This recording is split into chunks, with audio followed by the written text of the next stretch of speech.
What we did was an interesting analysis. We looked at over 100 myeloma patients who had gotten CAR T cells at our institution. We focused mostly on the BCMA CAR T cells, and we looked at patients who'd had either ide-cel, cilta-cel, or the newest one, anito-cel, some of them on clinical trials, some of them not on clinical trial.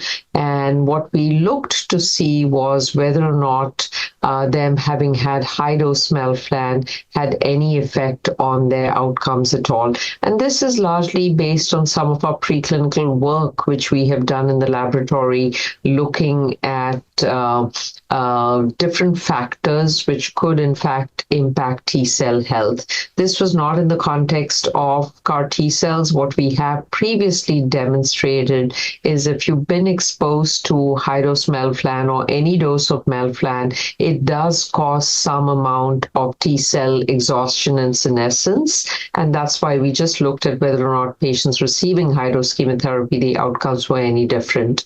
What we did find in our study was that if you'd had high-dose chemotherapy, it didn't matter how long ago you'd had it, and we looked at for more than 4 years, less than 4 years, the timing did not affect it, but the outcomes of patients receiving high-dose melphalan was a little bit inferior to patients who hadn't had high-dose melphalan.